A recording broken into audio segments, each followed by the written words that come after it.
मार्का हक में पाकिस्तान ने जिस तरह से कामयाबियां समेटी, ये सबके सामने है। हमने देखा कि पूरी दुनिया जो है वो पाकिस्तान पर नज़रें जमाई हुई है। अगर हम बात करें अभी ईरान और अमेरिका की जंग के हवाले से, तो पाकिस्तान की जानिब से बहुत खूबसूरत किरदार अदा किया गया मीडिएटर के तौर पर। बरकरार रखना कितना मुश्किल होगा, ये जो इमेज हमारा बन चुका है पूरी दुनिया के सामने, इसको। जी बहुत शुक्रिया। ये वाकई इमेज बरकरार रखना बहुत मुश्किल होगा। हमें अमेरिका के साथ और चीन के साथ और ईरान के साथ और मिडल ईस्ट के साथ सबके साथ अच्छे ताल्लुकात रखने पड़ेंगे। हमें यूएई के साथ अपने ताल्लुकात रिपेयर करने पड़ेंगे। हमें जब पीस हो जाएगा इंशाल्लाह, तो हमें ईरान के साथ किसी किस्म की एग्रीमेंट में जाना पड़ेगा ताकि हम ईरान तक अपना इन्फ्लुएंस ला सकें। उसके अलावा हमें अपनी इंटरनल इकोनॉमिक हालात को भी इस मोमेंट में ठीक करना पड़ेगा। हमें अपने दोनों डैम्स जो बन रहे हैं वो बहुत जल्दी कंप्लीट करने पड़ेंगे। हमें हमें एक किस्म का इंटरनल इंटरनल रिफॉर्म प्रोसेस साथ करना पड़ेगा। लेकिन मुझे उम्मीद है कि वो तमाम अनासर हुकूमत के हैं, प्रेजेंट हैं, और वो इसको कंटिन्यू कर सकते हैं। लेकिन हमें एक्स्ट्रा विजिलेंट होना पड़ेगा और बहुत इंटरनल रिफॉर्म की ज़रूरत। इमरान अली साहब, आपकी जानिब आऊंगी। सदर ट्रंप का वजीर आजम और फील्ड मार्शल को शानदार शख्सियात करार देना पाकिस्तान की आलमी साख पर क्या असर डालता है? और दूसरा, पाकिस्तान की दरख्वास्त पर अमेरिका का प्रोजेक्ट फ्रीडम रोकना हमारी सिफारतकारी की कितनी बड़ी जीत है? जी, दूसरी वाली बात भी बहुत इम्पोर्टेंट है, क्योंकि एक दिन पहले प्रोजेक्ट फ्रीडम का ऐलान किया था। हम्म। एक दिन के बाद प्रोजेक्ट फ्रीडम, हमारे कहने पे अब कुछ खबरें आ रही हैं, सऊदी अरेबिया ने भी कहा था। एक ही बात है, अब दोनों एक ही साथ होते हैं, तो इसलिए रोक दिया। उससे पहले कॉन्स्टेंटली हर वर्ल्ड लीडर को वहाँ प्रॉब्लम का सामना करना पड़ा है, कुछ को ज़्यादा का, कुछ को कम का, वाइट हाउस में और अमेरिका में और रिलेशनशिप में। एक कंसिस्टेंट रहे हैं वो, फेवरेट फील्ड मार्शल के और प्राइम मिनिस्टर के। तो ये भी दिखाता है कि हम हम कुछ सही शायद कर रहे हो, जिसकी वजह से हम उनकी गुड बुक्स में। हालांकि जब हमने भी ईरान के लिए ट्रेड रूट्स खोले थे, तो सवाल पूछे गए थे वहाँ, लोडेड क्वेश्चंस, क्या अब आपका क्या ख्याल है। तो उस वक्त भी प्रेसिडेंट ट्रंप ने हमें सपोर्ट किया। फिर अमेरिका ने जो सेलर्स हैं, हम्म। जो ईरानी सेलर्स, वो हमारे थ्रू भेजे। तो ये सिर्फ एक तो कहना भी बहुत अच्छा है, कहने के अलावा वो इस वक्त कमिटेड हैं कि वो पाकिस्तान के रोल की वजह से मैक्सिमम कंसेशंस करें ताकि ये एक एग्रीमेंट साइन हो। ईरान अमेरिका मुज़ाकरात में पाकिस्तान की सालसी को आप किस तरह से देख रहे हैं? किस तरह से किरदार अदा किया गया? और पाकिस्तान इस वक्त तेहरान और वाशिंगटन के दरमियान तवाज़ुन बरकरार रखने में कितना कामयाब हुआ है? जी, मेरा ख्याल है सालिसी अभी तक चल रही है। बहुत बहुत मराहल से गुजरी है। जब शुरू में सेकंड राउंड पे नहीं आए थे ये दोनों, तो उस वक्त ये महसूस हो रहा था कि शायद कोई इम्पेडिमेंट्स हैं। लेकिन उसके बाद से पाकिस्तानी ड्राफ्ट्स को एक से लेकर दूसरे की तरफ कर रहा है, जो अब तकरीबन करीब आ चुके हैं।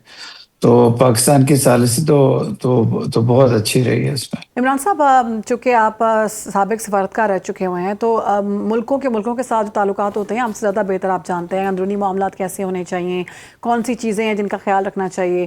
चूँकि हमारा अब सऊदी अरेबिया के साथ दिफाई डील, दिफाई मुआहदा जो है वो है, और ऐसी सूरत में हम देखते हैं कि कल भी DJSPR की जानिब से भी गुफ्तगू की गई। उन्होंने कहा कि अगर सऊदी अरब पर थ्रेट पाकिस्तान पर थ्रेट है, तो इसका क्या मतलब है कि हम सऊदी अरब के साथ बेशक दिफाई मुआहदा किए हुए हैं, लेकिन हम दीगर ममालिक के साथ भी हमारे दोस्ताना ताल्लुकात होने चाहिए, और किस हद तक होने चाहिए?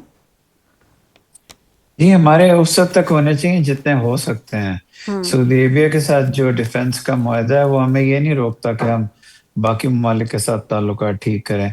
इसीलिए मैं इस व्यू को इसमें बिलीव करता हूँ कि ऑल्दो सऊदी अरेबिया और यूएई के ताल्लुकात अच्छे नहीं हैं, लेकिन पाकिस्तान को अपने 21 लाख लोग जो वहाँ काम कर रहे हैं उनके लिए पाकिस्तान को विजिट करना चाहिए, यूएई को। उनकी कोई जो जायज़ कंसर्न्स हैं उनको एड्रेस करना चाहिए।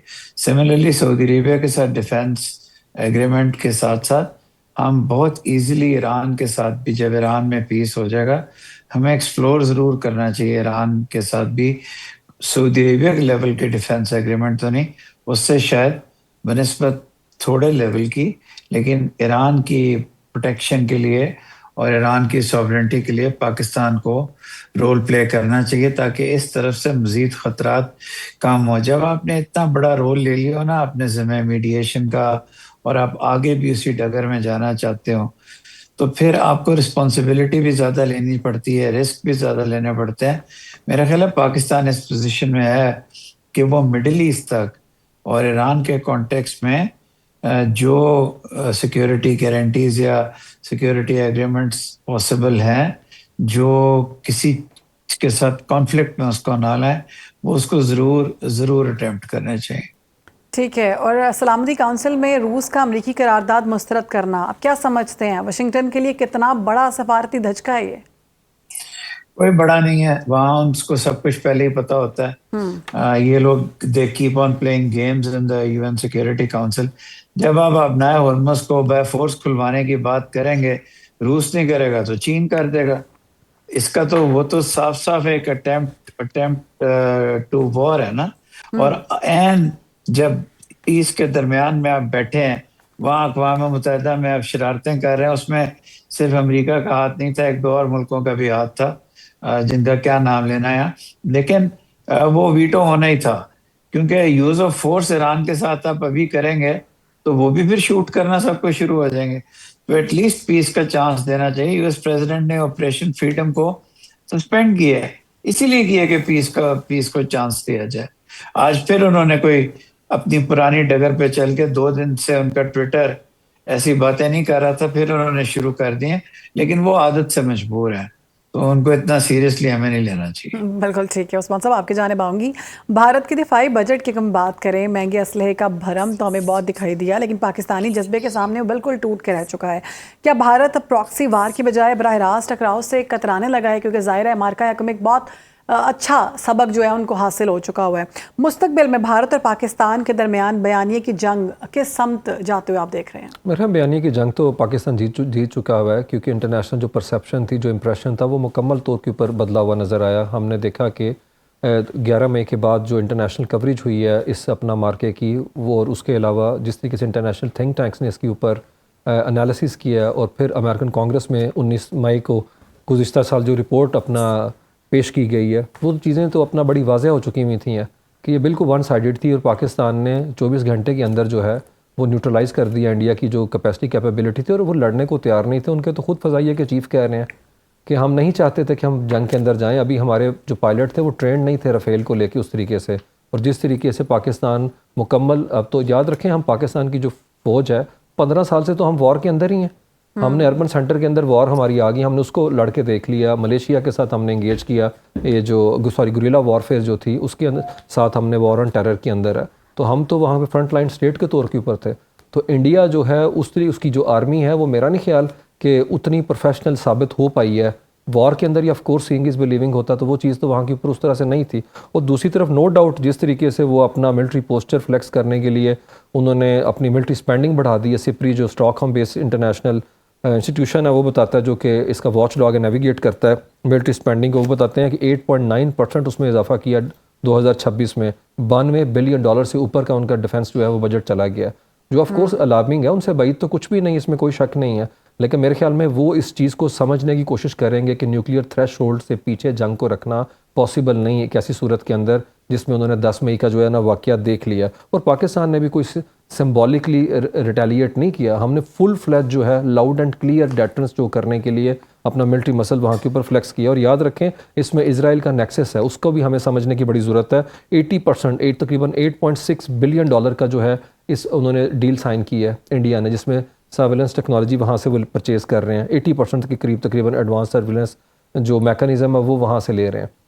तो मेरे ख्याल में इस चीज़ को भी हमें समझने की ज़रूरत है। आइडियोलॉजिकल कन्वर्जेंस इनकी जिस तरीके से है, और जो नया इत्तेहाद बन रहे हैं जिसके अंदर ये ईरान पे अटैक से पहले वहाँ पे मौजूद थे, और इन्होंने बात की कि वहाँ के ऊपर हम नया इत्तेहाद बना रहे हैं जिसमें इंडिया हमारे साथ है, ग्रीस है, उसके अलावा साइप्रस है, और फिर मिडल ईस्ट का शायद कोई वेस्ट एशिया का कोई कंट्री है, और कोई अफ्रीका का है, और ये हमने देखा पूरा पैटर्न है। तो मुझे लगता है यूएई शायद जो है वो पाकिस्तान को उस तरीके से नहीं देख रहा जब से MBZ आए हैं, और ये पैटर्न 2017 से है। OIC के अंदर कोई ज़रूरत नहीं थी सुषमा स्वराज को बुलाने की, तो इन्होंने उस तरीके से लेके आए। मुझे याद है तब तक खान साहब ने फैसला किया फिर हम उसका पार्ट नहीं बनेंगे। तो वहाँ के ऊपर फिर जिस तरह से उनके ऑफ कोर्स वो अपने वेस्टेड इंटरेस्ट को देख रहा है यूएई, उनके टाइज़ है वहाँ पर अलायंस ग्रुप के साथ, इन्वेस्टमेंट है, 30% इंडियन वहाँ के ऊपर रहते हैं, और जिस तरीके से फिर पाकिस्तानियों को वीज़ा की पाबंदियों का सामना करना पड़ा, और अभी की जो सूरत हाल में पिछले महीने हमने पैसे वापस किए हैं, ये सारी चीज़ें बताते हैं। और फिर जिस तरीके से वो इजरायली कैंप के अंदर चले गए, खबरें हैं कि आयरन डोम को वहाँ पे पहली दफ़ा अरब वर्ल्ड के अंदर इजरायली फ़ौज जो है वो नज़र आई है। तो ये सारी चीज़ें बताती हैं चीज़ें इतनी सादा सिंपल नहीं हैं, और ये चीज़ किसी स्ट्रेटजी का और पॉलिसी का हिस्सा है जो कि इजराइल और यूएई और इंडिया लेके चल रहे हैं। जी।